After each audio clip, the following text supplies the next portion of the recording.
Welcome to Sleek Notes E-Commerce Boost Podcast, your chance to learn from the e-commerce experts so you can boost your business. Hi guys, today we're going to talk about conversion rate optimization. We'll face the biggest barriers that e-commerce sites have for this and learn how to overcome them. I've interviewed Karl Gilis, who's an absolute expert in usability and conversion rate optimization. Listen in if you want to know how to drive more visitors to complete a purchase on your site. Let's go. So, Karl, welcome so much on the show. I'm really excited to have you here. Thank you for having me. If you can just start out by presenting yourself, that would be cool. Yes, so I'm Karl and I'm in the usability and user research business. That's how we called it since 2001. I think nowadays, especially for e-commerce, we now call it conversion optimization. And we've always been fact-driven, always user research, because I think one of my goals in life is to cure marketeers and web developers and designers who take decisions based on their gut feeling. Yeah, and why do you want to stop marketers and designers from doing that? Why is that so important? I think it's costing companies lots of money, because what we often see, and I do it a lot when I'm speaking at conference, I always show cases where they have two variations, and most of the time, most people in the audience have it wrong. So that means that if they would have taken that decision in their company, it would have cost them lots of money. And I think one of the beauties of the internet is that we can measure so many things, and it really gives you very good insights in how your customers behave on your websites and what they want and what are their frustrations and what are their barriers on the website. And yeah, it's not about you, but it's about your customers. So rely on the data that you have from your customers instead of your gut feeling and what you think. Your ego is not important. Sure. And we're definitely going to come back to this, because in this interview, we'll be going over conversion rate optimization and mainly focus on driving visitors on your site to complete their purchase. Yep. So as you just said, there are some major conversion issues or barriers for e-commerce sites. Mm-hmm. Can you mention a few more? You have the classical ones, and that's the checkout. There's too many fields, or maybe a mandatory registration. You have design issues like big header photos, or maybe a call to action that's a ghost button and you can't really see it because it's in the same color as the house style of the website. But for me, those are the easy to fix ones. And I think that some of maybe most e-commerce websites, they're beyond this. And I think that after that, the main problem is that the content on so many e-commerce websites is very generic. Sometimes because they sell the same products as other websites, but if all these websites, they have the same copy and they try to sell their stuff the same way, then why would a customer buy from you? And I think that part is missing on a lot of websites. It's like, why do people really want to buy this product, and why do they want it to buy from me? What makes you different than a competitor? And I think that for a lot of e-commerce, there's lots of room for improvement there. And it's not because you sell a product that you should. On a lot of e-commerce websites, the product description is about the product, but maybe you should think, what does the user want to achieve? I think Nike is a good example for that. I don't know their website very good, but the advertisement of Nike is seldomly about the product, but it's about, hey, this product makes you shine as an athlete. It will help you. And I think you should do that with the copy on your website too. And what do you think e-commerce marketers can do to overcome those barriers? You just said it, understand your customers, but how? Yeah, how? That's, once again, it's not a gut feeling, but it's doing good user research. And one of the things we often do, especially on e-commerce websites, is what I call a targeted survey. It's a survey with only one or two questions, and we show it on specific pages. For example, on a product page, a question would be, do you have all the information you need, or is there some information you're missing? Why are you not buying this product today? So it's really trying to identify, do people have all the information they have to make a decision or not? When it's in a shopping basket, I always ask them, what's holding you back from completing this purchase today? Same during checkout. When people are leaving checkout, I ask a similar question. So why are you not completing your purchase today? And it's not only about when people are in the process, but what I think is a very good moment to ask a question is just after the purchase. Because then you have a relation with your client. And some of my favorite questions there are, what's the most important reason you bought this from us today? And the from us is also a little hint, why not from a competitor? Was there something that almost made you hesitate to buy it from us? And those two questions, they give you tons of insights in why you and why not a competitor. And yeah, I think it's very important to find your own style, your own way of doing business. And if customers appreciate you not only for the products you sell, but the way you sell it and the identity you have, I think it's a safer business model than just selling products online. Yeah, and can you let us in? What are some of the typical answers you usually receive once you've asked them those questions after they purchased? I will give you one example, but it's it's not about a really e-commerce website, but it's about a website where they sell a car part. So it's a bigger product. But one of the questions we asked was also, what would you miss the most if we would break down your car part tomorrow? Besides, why are you looking for a car part? And one of the things we noticed was that most of the answers had to do with reasons why people really wanted the car part. And they said things like, oh no, if you take away my car part, then in winter I have to scrape the ice from my windshields again. And oh no, in summer I have to get in a bloody hot car. And oh no, if I don't have a car part, then I have to unload my groceries in the rain again. And nobody of the customers, they talked about the technical specifications of the product. And one of the things we found was that on the website as it was, most of the copy was about the special treatment of the epoxy glass and the special treatments of the aluminium, so you could have a rust-free guarantee for 10 years. And what we did based on this is that we started the page not with a description of the product, but we really started with, hey, are you tired of scraping the ice from your windshield in the morning in winter? Are you tired of getting into a bloody hot car? Are you tired of unloading your groceries in the rain? And the fun thing of this is that the visitor now recognizes the situation because that's why he is looking for a car part. That's why he or she is looking for that product. And they start nodding. They're like, yes, I hate to do that. I hate unloading my groceries. And just by that, applying this technique, you change the mindset of the visitor. You bring him in what we call the yes mode. And that makes him more, receivable. It's easier to go into a buying mood later on, because then, okay, we have a solution for this. This is our car part. And in this case, we saw an increase with 76% of people buying a car part or getting a quote for a car part. Wow, fantastic. Yeah. Right. So let me know, Karl, does a great user experience on the site and a high conversion rate go hand in hand? Oh, yes, definitely. It's incredible, important, and it's like in real life. If you want to give someone a great experience, you can only do that, I think, when you really know that person. And once again, it's about user research. And one of the things I also see is that a lot of e-commerce websites, they understand something about usability and something about user experience, but you also have to realize that your website is just one part in the whole chain of customer experience. If somebody has a good experience on the website and then he gets your confirmation mail and it's full of spelling mistakes and it's a boring mail, then the customer experience is gone.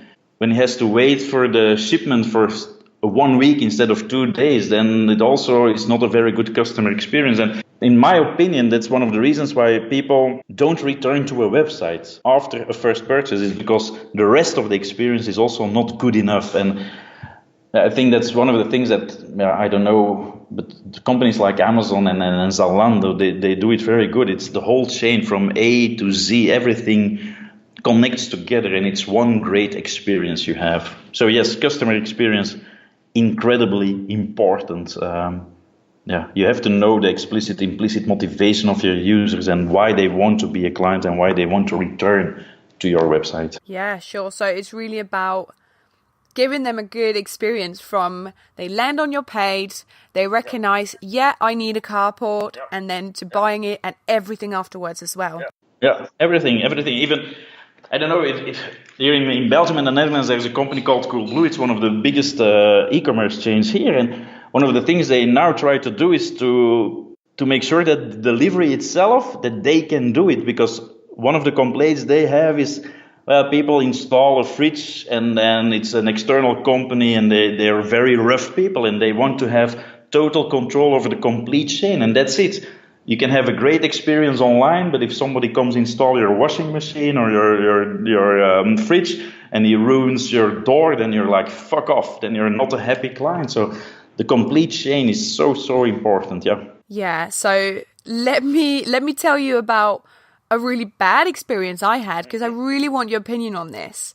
So recently I went to an online store to order, I wanted to get some photos, and it took me ages to find the section with the actual product I wanted. I proceeded, then I got to the checkout, and then I had to create a login, sign up for their newsletter, and give them a ton of information before I could complete my purchase. And that's when I thought enough is enough, and I left the page. So I really want to know, am I too fussy, or is the whole must create a user thing just a bad idea? No, Julie, it's just you. No, sorry, it's not you. No, this is a typical example, and it's yeah. First, start me with the case. I think it was one of the first cases. There was TUI in Germany when they changed the mandatory registration by a guest checkout. They had an uplift with 8% in sales immediately. So yes, it's blocking a lot of people, and we see it every day on every website or every e-commerce website that still have mandatory registration. We see that it is a huge obstacle for most visitors, and it's not what you would do in real life. And maybe that's also one of my advices that I give to people the whole time. Would you do this in real life? Imagine that somebody came to your shop, your physical store, and you want to pay, and then you ask, hello, can I have your password, please?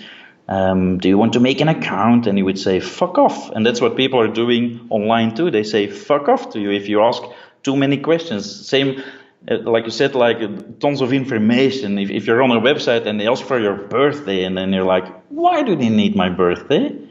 And then you're gone because you don't want to give that information.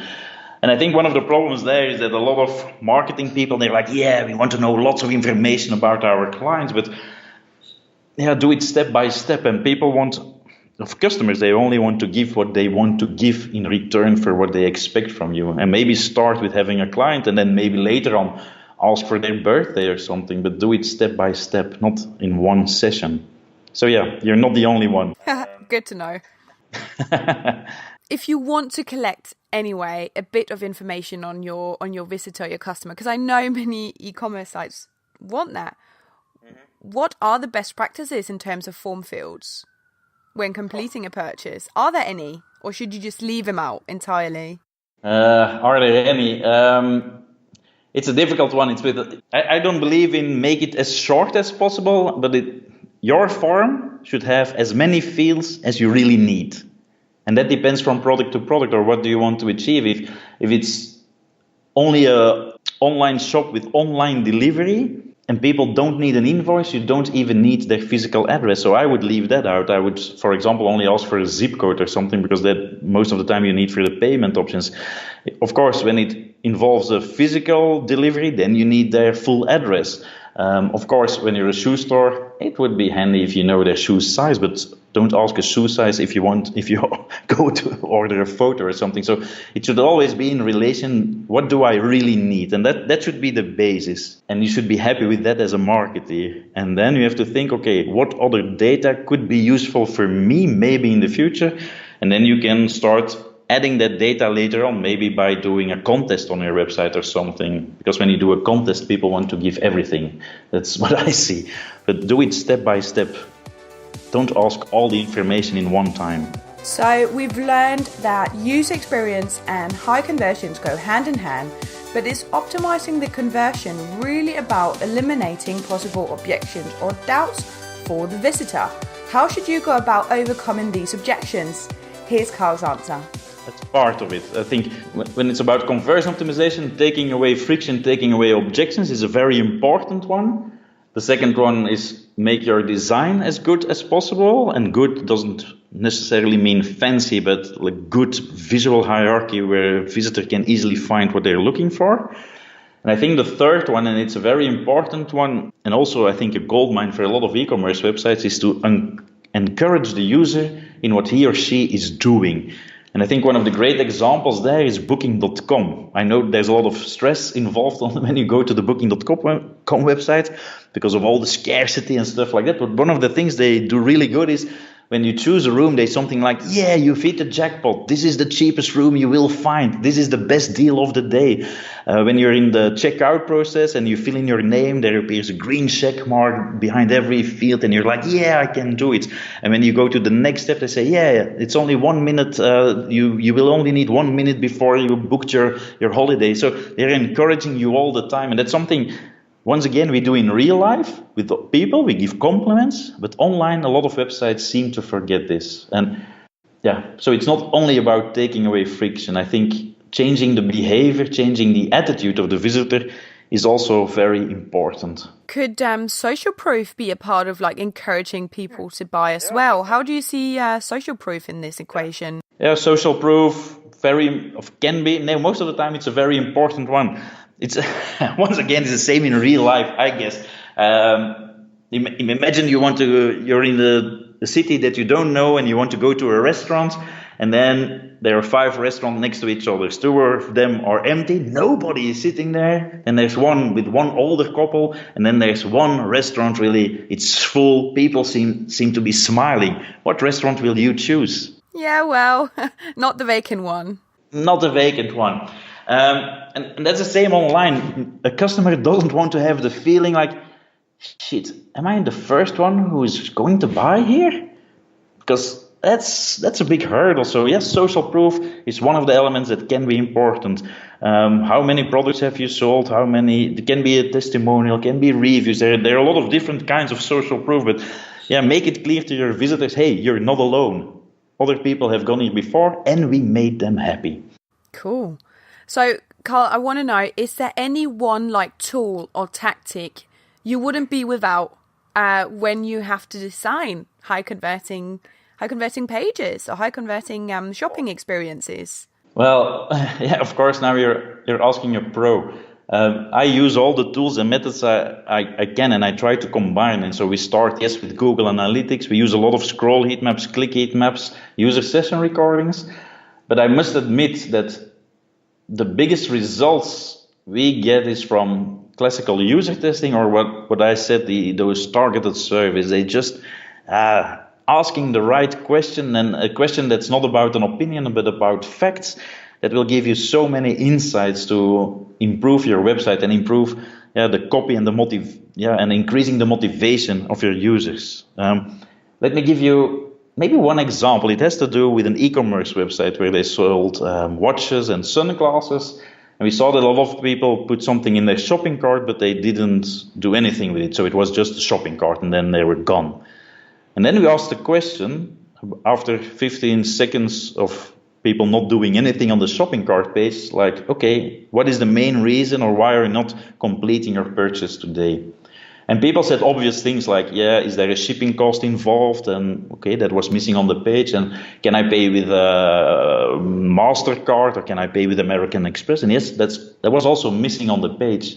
But then there were a lot of answers, and they had to do with, after a while we saw it had to do with insecurity and the big amount of choices. And people really said like, yeah, you have these sunglasses in light gray and dark gray, and I don't know what's the best choice. And yeah, I'm not sure that the wristband of the watch is too big or too small for my wrists. And I'm not sure. I have a round head. Do I choose square glasses or round glasses? So it all had to do with insecurity. So that's what we learned from the survey.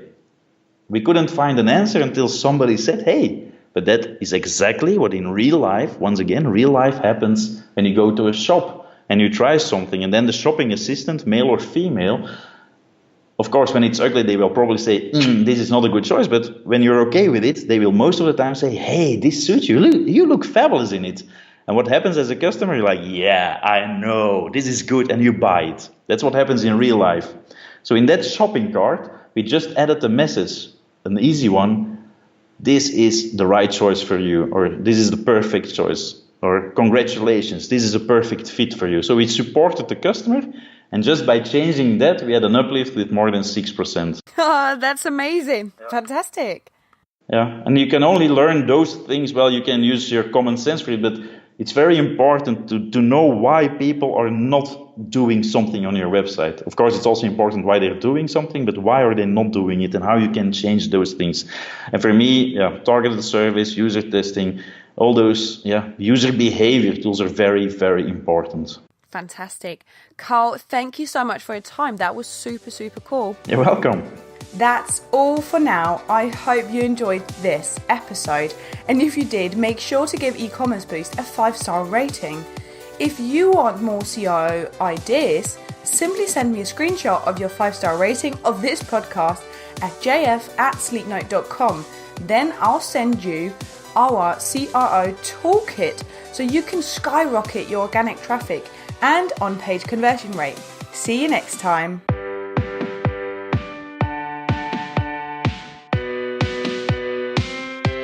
This session of E-Commerce Boost was produced by Sleeknote. Make sure you subscribe so you don't miss out on tactics and strategies that'll help boost your e-commerce.